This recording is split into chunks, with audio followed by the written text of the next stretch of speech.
Our final guest speaker this evening is the Honorable J.C. Watts. He is a former Oklahoma congressman who has spent his career following his own compass, even at times when others wanted him to be someone else. J.C. Watts led the Oklahoma Sooners to consecutive Orange Bowl victories in 1980 and 1981 and was named Most Valuable Player each year. He graduated from OU with a degree in journalism. J.C. was elected to the Oklahoma Corporation Commission in 1990 and to Congress in 1994. He served in Congress for 8 years. J.C. Watts was the only African-American Republican in the U.S. House of Representatives and was chosen to deliver the Republican reply to President Bill Clinton's State of the Union address in February 1997. He was the youngest congressman and first African-American to deliver the response to the State of the Union address. After he left Congress, Congressman Watts formed a D.C.-based lobbying firm. As a private citizen, he has been involved in many business, advocacy, and charitable ventures. In January 2016, he was appointed chairman of the Feed the Children organization in Oklahoma City. And earlier, I mentioned the Orange Bowl, the 1981 Orange Bowl. Let's roll some highlights. When it comes to being a leader at an early age, J.C. Watts the perfect example for the University of Oklahoma football team. J.C.'s shining moment at OU came January 1, 1981, the Orange Bowl in Miami. Florida State was ready for the Sooner rushing attack. Down 17-10 with 3 minutes left to go in the game, Watts passed for 74 yards on a 78-yard Sooner drive that finished with this, a 1-yard TD toss to split in Steve Rhodes with $1:33 left in the game.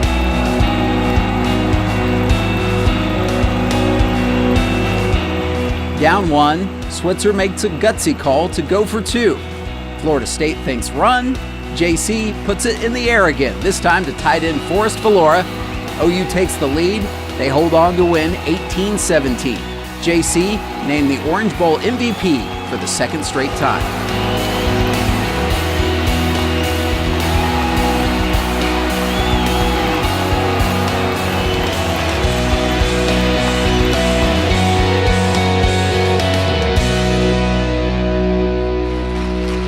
That is still exciting.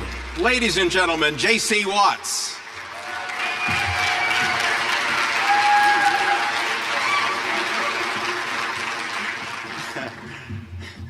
Mr. Pryor, thank you. I was wondering if Forrest Valora was still going to catch that two-point conversion there. It's interesting. Don told me that they had done that and they were going to do this, and the guy number 82 that caught that two-point conversion, I had not seen him until tonight. Forrest Valora sitting with me, and Don surprised me and brought Forrest in, but I had not seen Forrest since we left in 1981. 37 years. So I am tickled that Don Swift and his team and NextGen under 30, that you all would think enough of me to extend an invitation for me to be with you this evening. I want to say or extend or add my congratulations to all the award winners tonight, and I will say to every one of the 267 of you, as you all are spread out in different spaces, different industries across the state of Oklahoma, if we are to get Oklahoma where we all want to be as a state, as citizens of the United States of America, and as citizens of the state of Oklahoma, every one of you have a rendezvous with destiny. You have a responsibility and a challenge and a charge that in your space, that area that you occupy in your chosen field of endeavor or your profession, you have a rendezvous with destiny to make sure that Oklahoma, that we all are where we want to be as citizens of this great state over the next 5 to 7 to 10 years. And there's some people that I want to take some privileges and extend a special congratulations to. I happen to be on the board of a company here in the state of Oklahoma called Paycom, and we had some Paycom recipients here tonight. So congratulations to you all, and I know the quality that Paycom, that they bring on their team and that they employ at their campus out on Memorial Road. You know, I looked at the speakers tonight. When I found out who the speakers was going to be, I call him President McDaniel, Speaker. I know Glenn Johnson, I know he's our Chancellor, but I know him as Speaker Johnson because we served in state government at the same time. Marquis, my old running buddy, I jog with her about 2 or 3 times a week when she's in studio and I'm on the treadmill at the Y. And Kenny, congratulations.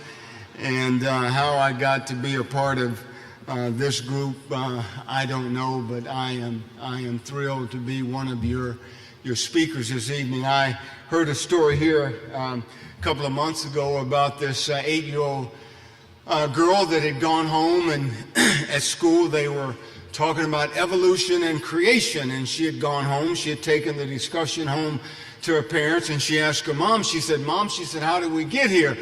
And Mom said, well, honey, that's easy. Said Adam and Eve and Cain and Abel and so forth and so on until it evolved around to us.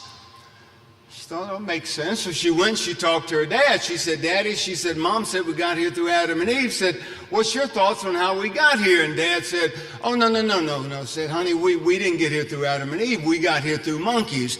We got here from goo to the zoo to you. So this 8-year-old was kind of scratching her head, so she went to her dad, and she said, Dad, she went back to her mom, she said, I'm confused.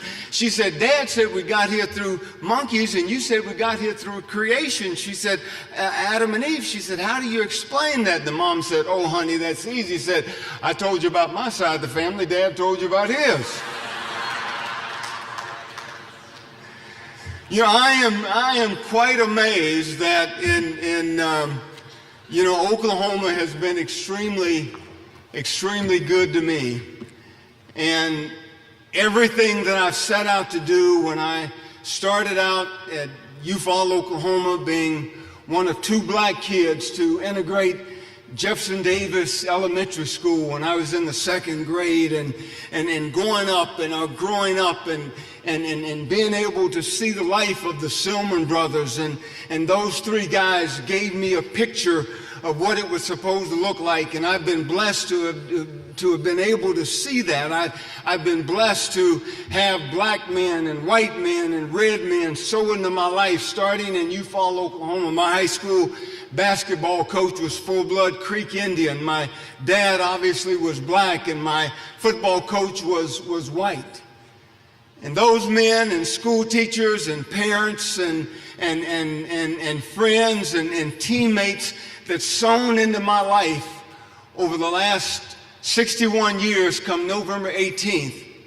Because of that, rarely in my 61 years of living have I ever had to fill out, probably twice in my life, have I ever had to fill out an application.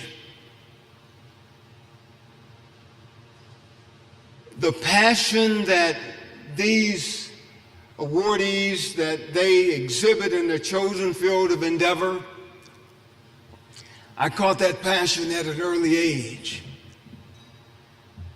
And I was convinced in Eufaula, Oklahoma, that I could make come true every dream that I wanted to have become reality.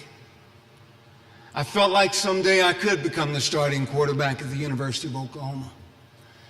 I went on and played professional football. My dream became reality. Left professional football, became a youth pastor for 8 years. Left the youth ministry, got involved in politics, served 4 years in state government, 8 years in Congress. And by the way, if God gave me only 8 years to live, I would want to live them as a member of Congress, because they were the longest 8 years of my life. But I served in the United States Congress, left Congress, started my own business, got a family much greater than I deserve, a wife for 41 years, 6 kids, and 8 grandkids. I am a massive buffalo standing before you tonight because I've been extremely blessed. And I get the great privilege of traveling around the country outside of my preaching engagements, which are about 8 to 10 per year. I get to travel around the country as schedule permits, doing about 12 to 15 events every year. And people invite me in. It's a little bit embarrassing that they invite me in and they pay me well to talk about trust and talk about leadership and to talk about culture. Don Swift asked me, did I believe in free speech? I said, you bet I do. He said, come and give us one on November 2nd.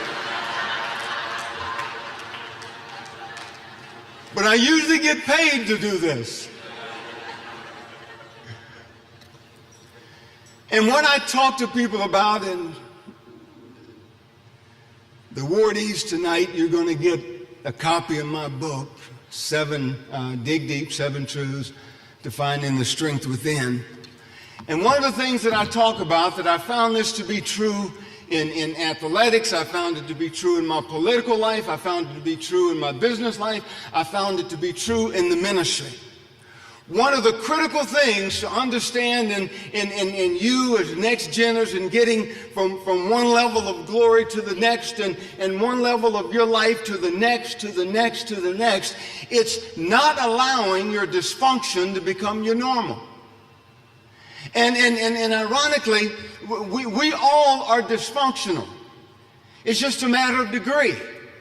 I'm more dysfunctional than Forrest. Forrest is more dysfunctional than Marky. Marky's more dysfunctional than Sally. Sally's more dysfunctional than Jane.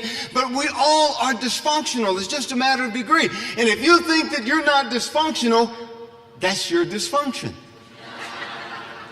We all are dysfunctional. And if you think you're not, think about this. Everybody that has children, think about this question. Did you ever have to teach your kids how to be bad? No parent has to teach their children how to be bad. We are born into the world bent the wrong way. We all are born dysfunctional. So the tragedy in life is not that we are born dysfunctional. The tragedy in life is when we allow our dysfunctions to become our normal. And friends, we see things in business today, we see things in politics today, we see things even in athletics, even in the church today. We see things that we all are scratching our heads saying, I never thought I'd see the day. And people who do dysfunctional things, it is a tragic thing when they get to the point that they say, well, that's just the way I am. And when someone says, that's just the way I am, what they're saying is, I have no interest in personal growth. Don't talk to me about humility. Don't talk to me about being accountable. And nobody, I don't want you to correct me. Do we not see that on a weekly basis in America today? People saying, that's just the way I am. Dysfunctional. We all are dysfunctional, but it becomes a tragedy when we allow it to become our normal. Athletics taught me, when I participated in sports and athletics, it taught me about getting better on a weekly basis. And friends, I don't believe trials come into our lives. And Gen Xers, I want you to remember this. If you don't remember anything else that I say to you tonight, I want you to remember this. Trials don't come into our lives to tell us what we are. Trials come into our lives to tell us what we are not, so that we know what we need to do to become what we want to become. In my athletic career, I learned a whole lot more from losing than I ever did in winning. And thank goodness we didn't have to deal with losing a whole lot at the University of Oklahoma, but we did lose. We did lose. And you know what? When you lose, it forces you to get in the film room and watch film and study defenses and work harder in practice to say, here's a weakness that people exposed in our game last Saturday or last Sunday, and you become better. And friends, that's what life should be about. Doing Life Better. My book is not a political book. It probably deals with some of the political issues of the day, but it was not written to be a political book. It was written to be a Doing Life Better book, taking 58 years of living, 38 years of marriage at the time, and 6 kids and 8 grandkids, and being in business, and sometimes having one foot in bankruptcy and one foot out, and being in politics for 12 years on the front line of politics. That's what the book was about. It was about saying, God, help me succeed financially without failing spiritually. I think we all want to be better in whatever it is that we do, whatever our chosen field of endeavor is. We want to be better. And if you allow your dysfunctions to become your normal, just like in athletics, as a quarterback, I would study film, and I would watch the secondary, and I would study the defensive linemen, and I would study the linebackers. And on Saturday when we played, we knew almost every defense that they were going to line up in if they were going to blitz. And we knew everything they were going to do on 1st and 10, and we knew what they would do on 3rd and long and on 2nd and short. And we would expose their dysfunctions. And no coach ever says that a player that comes to him and the coach eats him up or eats him out for jumping off sides 3 out of 5 plays, a coach never accepts, well, that's just the way I am. They don't accept that. In athletics, if your dysfunction becomes your normal, you rest assured somebody will expose it. It's no different for One Oak or Paycom or Bank First or Boeing or whatever arena you're in. You have competitors. And when your dysfunction becomes your normal, competitors will expose it. The opposition will expose it. In the 18th century Europe, there was a disease that ravaged Europe called the Black Death of childbed. And the Black Death of childbed ravaged Europe, and it was killing babies all over Europe. And in some hospitals in Europe, it was killing up to 70% of the babies. In Europe, they were perplexed by this disease and what was happening, and you would have doctors that would do autopsies on babies in the morning, and then deliver babies, finish their rounds in the afternoon. And after 6 or 7 decades of this, a doctor came up with an idea, or he came up with an observation. He said, the Black Death of childbirth, or the Black Death of childbed, the reason that's happening is because doctors aren't washing their hands. For 3 decades, doctors laughed at him and made fun of him. And finally, some doctors tried it.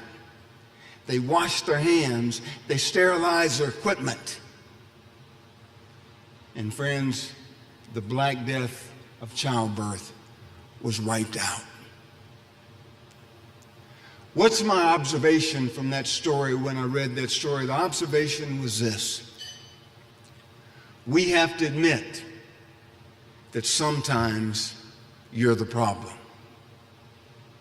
Sometimes I've been the problem. NextGeners, you can take all the credit, and I have no problem with people taking all the credit they want to take when they do things right. But we also have to accept the responsibility when we do it wrong.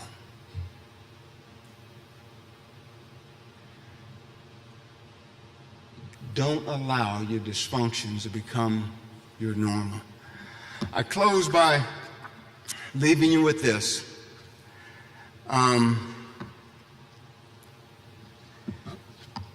Governor Nye, former Governor George Nye, I've heard him speak on several different occasions, and I've injected some of his thoughts into my presentations around the country, especially when I'm doing sports banquets around the state of Oklahoma, or commencements that I don't get to do a great number of them these days because of my schedule.